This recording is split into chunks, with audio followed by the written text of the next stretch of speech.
당신 지갑 속에 있는 그 돈, 사실 아무런 가치도 없다는 걸 알고 계십니까? 종이 한 장 만드는데 드는 비용은 고작 20센트인데 정부가 1만 달러라고 적어 놓으면 순식간에 그만큼의 가치를 갖게 되는 이 마법 같은 시스템. 더 소름 끼치는 건 이 순간에도 당신 통장의 숫자는 보이지 않는 곳에서 조금씩, 하지만 확실하게 증발하고 있다는 사실입니다. 믿기 힘들겠지만 인류가 만들어낸 가장 위대한 발명품이자 동시에 가장 위험한 환상, 바로 돈의 진실에 대해 이야기해 보려고 합니다. 물물 교환이 지배하던 시대를 한번 상상해 보세요. 당신이 토마토 농부라면 토마토가 열리는 여름철에만 부자가 될 수 있었죠. 하지만 겨울이 오면 토마토는 썩어 없어지고 당신의 부는 그대로 증발해 버립니다. 반면 텐트를 만드는 장인은 계절에 상관없이 1년 내내 텐트를 만들어 팔 수 있었으니 부를 축적하는 게 훨씬 수월했겠죠. 더 큰 문제는 거래의 비대칭성이었습니다. 텐트 하나를 만드는데 일주일이 걸렸는데 그걸 신발 한 켤레와 바꿔야 한다면 누가 공평하다고 느끼겠습니까? 게다가 내가 원하는 물건을 가진 사람이 마침 내가 가진 물건을 원해야만 거래가 성립되는 이 우연의 일치는 정말 비효율의 극치였거든요. 역사학자들의 연구에 따르면 물물 교환은 생각보다 규모가 크지 않았다고 해요. 대부분 가족이나 친척 사이에서 이루어졌고 낯선 사람들끼리의 대규모 거래는 오히려 드물었다는 겁니다. 그래서 인류는 천재적인 해결책을 찾아냈습니다. 모두가 원하는 물건을 중간 매개체로 쓰기로 한 거죠. 처음엔 소금이나 무기, 동물 가죽 같은 실물이 화폐 역할을 했어요. 바빌로니아에서는 토지를 거래할 때도 먼저 은의 가치로 환산한 다음 교환했다는 기록이 남아있고 기원전 1800년 만들어진 함무라비 법전에도 이미 돈 거래에 관한 규정이 나와 있습니다. 그런데 이것도 문제가 있었죠. 조개 껍데기나 소금은 너무 흔해서 희소성이 없었고 무거운 금속은 들고 다니기가 불편했거든요. 기원전 770년경 중국에서는 이 문제를 해결하기 위해 청동으로 작은 동전을 만들기 시작했습니다. 둥근 모양의 중앙에 네모난 구멍을 뚫어서 주머니에서 꺼내기 쉽게 만든 이 동전이 바로 현대 화폐의 원형이 된 거예요. 재미있는 건 중국 최의 동전들은 실제로 사용하던 도구 모양을 본떠 만들었다는 점입니다. 칼 모양, 농기구 모양 등 다양한 형태가 있었죠. 초기 금속 화폐는 단순했습니다. 금 1g짜리 동전은 정확히 금 1g의 가치를 가졌죠. 직접 달아보면 확인할 수 있었으니까요. 그런데 기원전 600년 리디아의 왕 알리아테스가 게임의 룰을 바꿔버렸습니다. 그는 최초의 공식 조폐국을 만들어 금과 은을 섞은 동전에 자신의 문양을 새겨 넣었어요. 이제 사람들은 동전의 실제 금속 가치가 아니라 그 표면에 찍힌 이미지만 보고 가치를 판단하게 된 겁니다. 여기서부터 돈은 환상으로 변하기 시작했죠. 왕들은 이 시스템의 엄청난 잠재력을 깨달았습니다. 더 많은 돈이 필요하면 간단해요. 동전을 조금씩 얇게 만들거나 값싼 금속을 섞어 넣으면 되니까요. 동전 표면의 숫자는 그대로인데 실제 금속 가치는 점점 줄어들기 시작했습니다. 바로 이 순간 화폐는 실물에서 완전히 분리된 환상이 되어버린 거예요. 고대 로마 제국도 똑같은 짓을 했습니다. 초기 로마의 데나리우스 은화는 순도가 높았지만 시간이 갈수록 구리를 섞어 넣어 가치를 희석시켰거든요. 국제 무역이 활발해지자 또 다른 문제가 생겼습니다. 금속 동전은 너무 무거워서 장거리 운송이 힘들었거든요. 그래서 왕들은 IOU, 즉 내가 빚지고 있다는 증서를 발행하기 시작했어요. 왕의 도장이 찍힌 종이 한 장이면 나중에 동전으로 바꿀 수 있다는 약속이었죠. 처음에는 정말로 이 종이를 가져가면 금화로 바꿔줬습니다. 하지만 시간이 지나면서 사람들은 굳이 무거운 금화로 바꾸지 않아도 이 종이 자체로 거래가 가능하다는 걸 깨달았죠. 송나라에서는 서기 960년경부터 이미 지폐를 사용했다는 기록이 있고 13세기 마르코 폴로는 이를 보고 충격을 받아 나무 껍질로 만든 종이가 어떻게 돈이 될 수 있는가라며 놀라워했다고 합니다. 환상이 완성되는 순간이었어요. 유럽에서는 1694년 영국은행이 설립되면서 본격적으로 지폐를 발행하기 시작했고 1745년에는 20파운드에서 1000파운드까지 표준화된 지폐가 인쇄되었습니다. 오늘날 우리가 사용하는 화폐는 어떻습니까? 10센트짜리 동전 하나를 만드는데 5센트가 들지만 우리는 이걸 10센트의 가치가 있다고 믿죠. 현재 가장 고액권인 싱가포르 1만 지폐는 제작 비용이 20센트도 안 되지만 이 종이 한 장으로 금 120g을 살 수 있습니다. 왜죠? 정부가 그렇게 정했고 우리 모두가 그랬기로 합의했기 때문입니다. 이게 바로 현대 명목 화폐, 즉 피아트 화폐 시스템이에요. 라틴어로 그렇게 되어라 라는 뜻의 피아트는 정부의 선언만으로 가치가 결정된 돈을 의미하거든요. 실물 가치 따위는 없어요. 오직 집단적 환상만이 이 시스템을 지탱하고 있는 겁니다. 법정화폐라는 이름으로 국가가 강제 통용력을 부여하고 우리는 그걸 믿고 사용하는 거죠. 그런데 이 환상이 무너지기 시작하면 어떻게 될까요? 2025년 현재 미국의 통화량 ME는 22조 달러를 넘어섰습니다. 믿기 힘들겠지만 이 중 상당 부분이 지난 5년 사이에 인쇄된 돈이에요. 2020년 팬데믹이 터졌을 때를 기억하세요. 경제가 멈춰서고 생산이 급감했는데도 정부는 막대량의 돈을 찍어냈죠. 실제로 생산되는 재화와 서비스는 줄어들었는데 돈만 늘어난 겁니다. 경제학의 가장 기본 원칙이 뭡니까? 공급이 늘면 가치는 떨어진다는 거죠. 2025년 기준 미국 인플레이션율은 2.7% 정도로 안정세를 보이고 있지만 이건 표면적인 수치일 뿐이에요.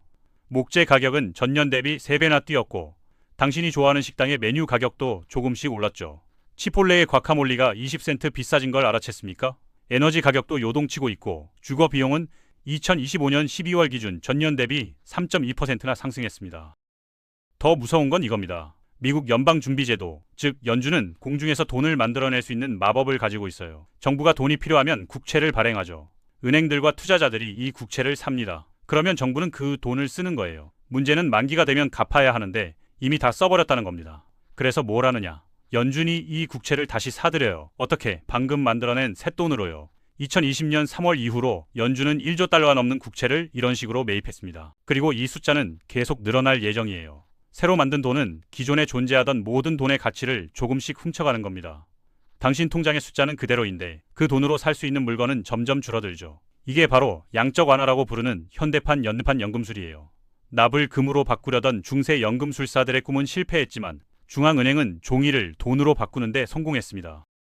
2026년 2월 현재 미국 달러 인덱스는 96.2로 떨어져 2022년 2월 이후 최저치를 기록했습니다. 트럼프 행정부의 정치적 압력과 정부 셧다운 우려, 그리고 연준 의장 교체 설까지 겹치면서 달러 가치는 흔들리고 있어요. 파월 의장에 대한 정치적 압력이 강해지면서 연준의 독립성조차 위협받고 있는 상황이죠. 한국의 원화는 어떻습니까? 2025년 말부터 원달러 환율이 1,470원을 돌파하면서 고환율 사태가 심화되고 있죠. 한미 금리차가 1.5%포인트에 달하면서 자본이 미국으로 빠져나가고 42개월이라는 역대 최장 기간의 금리 역전이 계속되고 있어요. 이게 다 무슨 의미냐고요? 당신이 들고 있는 돈의 가치가 실시간으로 변하고 있다는 겁니다. 오늘 100만 원의 구매력인 95만 원이 될 수도 있어요. 그런데 통장 숫자는 여전히 100만 원이라고 적혀 있죠. 이게 환상의 무서운 점입니다.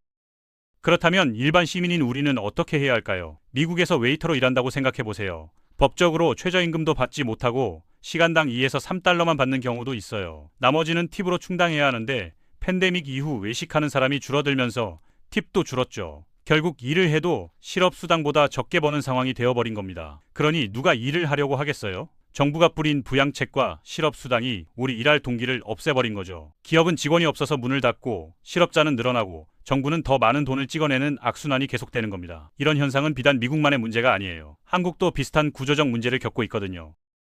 여기서 핵심을 짚어봅시다. 돈은 본질적으로 가치 저장 수단이어야 하는데 현대의 명목화폐는 이 기능을 제대로 못하고 있어요. 매 순간 가치가 떨어지는 자산에 불을 저장하는 건 바닷물에 구멍 뚫린 양동이로 물을 뜨는 것과 같습니다. 그래서 부자들은 뭘 할까요? 현금을 들고 있지 않아요. 대신 부동산, 주식, 금, 예술품 같은 실물 자산을 삽니다. 왜냐면 정부가 돈을 찍어낼수록 이런 자산의 달러 가격은 올라가거든요. 실제로 자산의 가치가 오른 게 아니라 달러의 가치가 떨어져서 더 많은 달러가 필요해진 거예요. 착시 효과인 셈이죠. 2025년 한국 부동산 시장을 보세요. 정부의 부동산 규제 이후 묶여있던 자금이 해외 주식 투자로 방향을 틀었고 10월 한 달 동안만 개인 투자자들이 해외 ETF에 쏟아부은 돈이 23조 원을 넘었습니다. 민생회복지원금 13조 원을 훨씬 뛰어넘는 규모죠. 실제로 다우존스 지수를 달러가 아닌 금으로 환산해보면 재미있는 현상이 보입니다. 우리는 주식시장이 계속 상승한다고 생각하지만 금 기준으로 보면 1997년 수준에서 크게 벗어나지 못했어요. 주식 가격이 오른 게 아니라 달러 가치가 떨어진 거거든요. 연기와 거울로 만든 환상이죠. S&P 500이 사상 최고치를 경신한다는 뉴스가 나와도 속지 마세요. 그건 달러로 측정한 숫자일 뿐이니까요. 달러 자체가 매일 가치를 잃고 있다면 그 상자 부의 증가가 아닐 수 있습니다. 1970년대에 금 1온스는 35달러였어요. 지금은 2000달러가 넘습니다. 금의 가치가 57배 오른 걸까요? 아니에요. 달러의 가치가 57분의 1로 떨어진 겁니다. 그럼 이 시스템의 끝은 어디일까요? 정부는 계속해서 더 많은 돈을 찍어낼 수 있을까요? 역사는 우리에게 경고를 보냅니다. 원나라는 지폐인 교초를 마구 찍어내다가 인플레이션으로 무너졌어요. 1차 세계대전 때 영국이 전쟁 자금을 위해 파운드를 남발하면서 기축통화의 지위를 달러에게 넘겨줬죠. 베트남 전쟁 당시 미국도 비슷한 위기를 겪었고 결국 닉슨은 1971년 근본 위제를 폐기해버렸습니다. 그 이후로 달러는 완전한 명목화폐가 되었고 더 이상 실물에 연결되지 않게 된 거예요. 이게 지속 가능할까요? 바이마르 공화국의 하이퍼인플레이션, 짐바브웨의 100조 달러 지폐, 베네수엘라의 화폐 붕괴, 모두 정부가 돈을 마구 찍어낸 결과입니다.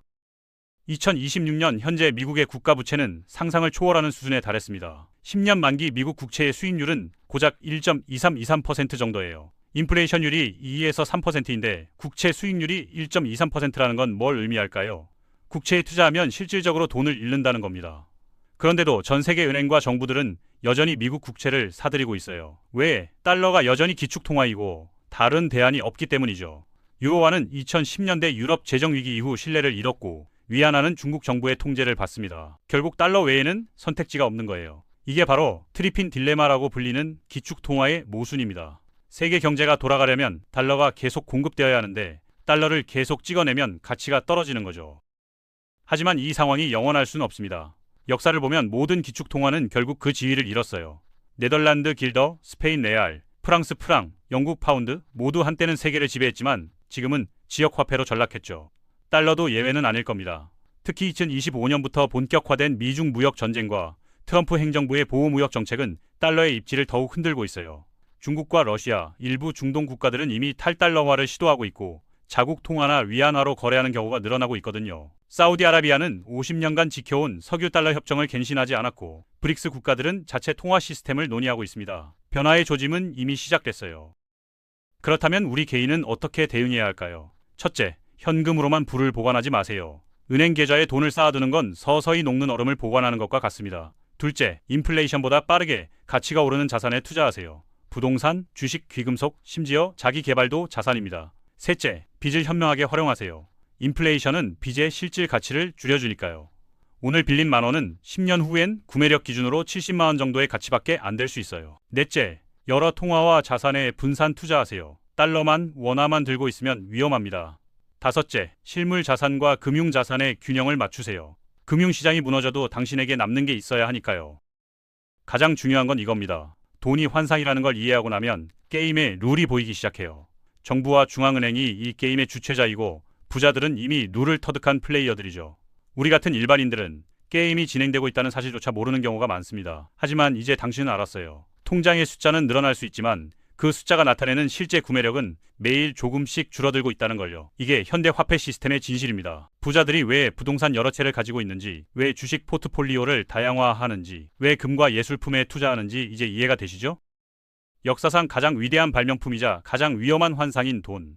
불을 발견하고 바퀴를 발명한 것만큼이나 혁명적이었지만 동시에 그 어떤 발명품보다 많은 사람을 속여왔죠. 물물교환의 불편함을 해결하고 경제 발전을 가능하게 했지만 정부와 권력자들에게 보이지 않는 세금을 거둘 수 있는 도구를 쥐어준 셈이에요. 당신이 일해서 번 돈을 저축하면 인플레이션이라는 보이지 않는 세금이 그 가치를 조금씩 빼앗아갑니다. 정부가 돈을 더 찍어낼수록 당신 지갑의 돈은 더 빠르게 가치를 잃죠. 이건 도둑질도 아니고 강도도 아니에요. 너무 천천히 너무 조용히 일어나서 대부분의 사람들이 알아채지 못하는 거죠.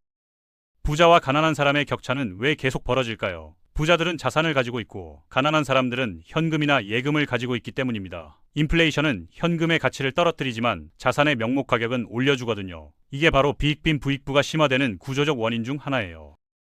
2025년 한국의 고환율 사태를 보세요. 국민연금은 해외 주식 투자를 전년 대비 92%나 늘렸고 개인 투자자들도 서학개미가 되어 해외 투자에 끼어들고 있습니다. 왜일까요? 원화 가치가 불안하다고 느끼기 때문이죠. 자산을 다양화하고 위험을 분산하려는 본능적인 반응인 겁니다. 똑똑한 투자자들은 이미 움직이고 있어요. 당신은 어떻습니까? 그렇다면 희망은 없는 걸까요? 아니요. 환상을 이해하고 나면 오히려 기회가 보입니다. 비트코인과 암호화폐가 왜 등장했을까요? 정부가 마음대로 찍어낼 수 없고 총량이 정해져 있는 디지털 화폐를 만들려는 시도였죠. 비트코인은 2100만 개로 제한되어 있고 아무도 임의로 더 만들 수 없어요. 찬반양론이 있지만 이것도 명목화폐 시스템에 대한 대안을 찾으려는 노력의 일부입니다. 금이 여전히 인기 있는 이유도 같아요. 정부가 마음대로 만들어낼 수 없는 희소한 자산이니까요. 역사적으로 수천 년간 가치 저장 수단으로 인정받아온 신뢰가 있고요. 중앙은행들조차 금을 보유하고 있다는 게 뭘 의미하는지 생각해 보세요. 결국 핵심은 이겁니다. 돈의 본질을 이해하고 그 환상에 휘둘리지 않는 것. 숫자에 집착하지 말고 실제 가치에 집중하세요. 당신의 기술과 지식, 인간관계, 건강이 진짜 자산입니다. 돈은 그저 도구일 뿐이에요. 하지만 이 도구가 어떻게 작동하는지 모르면 평생 남이 만든 게임에서 지는 말이 될 수밖에 없습니다. 이제 당신은 알았으니까 현명한 선택을 할 수 있을 겁니다. 환상을 직시하는 자만이 진정한 부를 쌓을 수 있어요. 월급쟁이로 평생 일해도 부자가 되기 힘든 이유가 바로 여기에 있습니다. 당신이 버는 돈은 명목 화폐이고 부자들이 가진 건 실물 자산이니까요. 마지막으로 이것만 기억하세요. 역사상 모든 명목 화폐는 결국 제로에 수렴했습니다. 로마 제국의 데나리우스, 프랑스 혁명의 아시냐, 바이마르 공화국의 마르크, 짐바브웨 달러, 베네수엘라 볼리바르 예외가 없었어요. 평균 수명이 27년이라는 통계도 있습니다. 현재의 달러 시스템은 1971년 닉슨이 근본 리제를 폐기한 이후 55년째 유지되고 있어요. 역사적 평균의 2배를 넘긴 셈이죠. 달러도 원화도 영원할 수는 없습니다. 다만 그 과정이 천천히 진행될 뿐이죠. 내일 당장 지갑 속 돈이 휴지가 되진 않을 겁니다. 하지만 10년, 20년, 50년의 시간이 흐르면서 서서히 확실하게 가치를 잃어갈 거예요. 그러니 지금 당장 행동하세요. 현금을 자산으로 전환하고 지식을 쌓고 변화에 대비하세요. 인류 최대의 환상을 이해하는 것, 그것이 바로 재정적 자유를 향한 첫걸음입니다.